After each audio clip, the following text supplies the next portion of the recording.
I'm Lori Pinkerton from YourTango Ask an Expert, and in today's private session with Deborah, a 59-year-old single woman, we talk about what is keeping her from feeling safe enough to go out and actually start dating.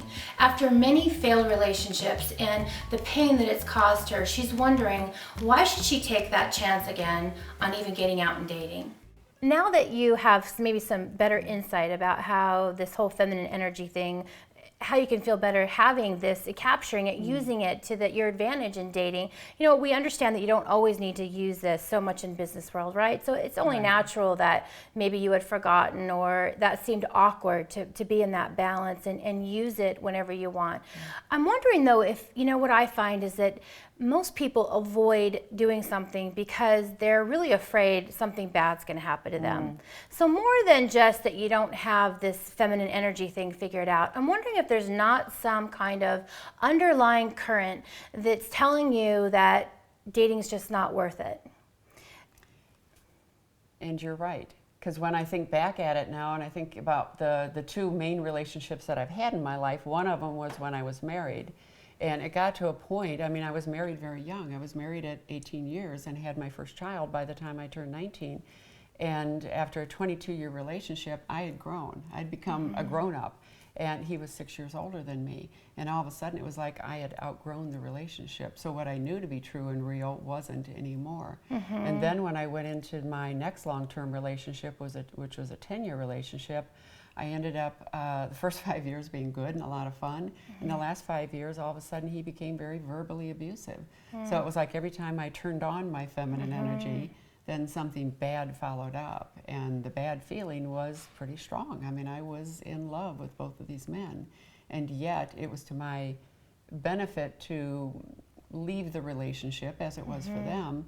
It still hurt, you know, and I still carry that hurt, you know. These situations that you've gotten burned on before, you know, one of the best things that I see happen in women's lives is when they realize that they're not the same woman that they were when they were 22.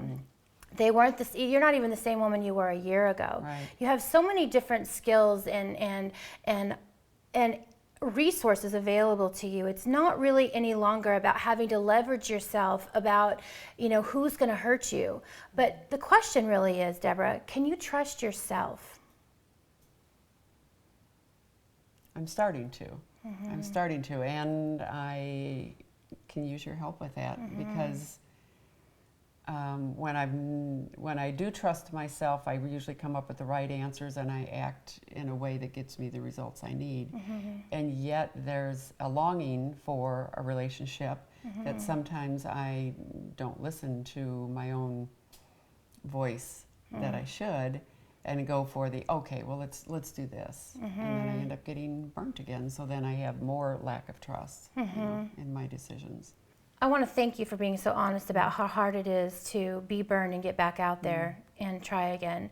And I love to be able to say, okay, Deborah, you're all healed. Get out there and go do it and trust the world. But that's not the way the world works, right? We need new evidence. We need to get out there in these baby incremental steps and find out that you are safe. We don't want to just throw you out there in the ocean and see if you can swim. So really your first step is being able to now acknowledge that you can trust yourself, that you have evidence in your past that says you can trust yourself. Yes, you've been burned, and now you know how to listen to yourself better. You have a whole new set of skills. And so really the first step is acknowledging that you've been doing it all along.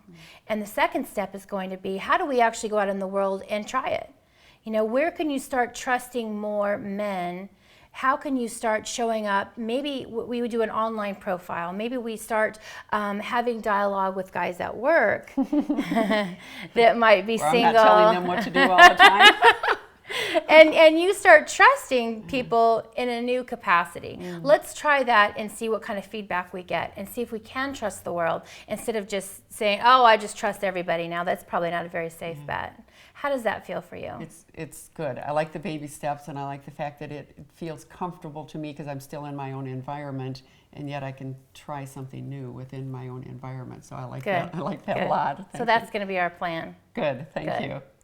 So in Deborah's session today, she discovered that there are previous pains in her life, and it's not really that she can't trust the world, it's that she's afraid she can't trust herself. So we're going to start with baby steps on how Deborah can actually go back and remember the times that she has had good judgment, and how to trust in the fact that she can move forward in little tiny increments, get new proof that the world's a safe place to date in, and have the kinds of experiences that she wants and deserves. Connect with me at YourTango.com/experts/dating and relationship expert.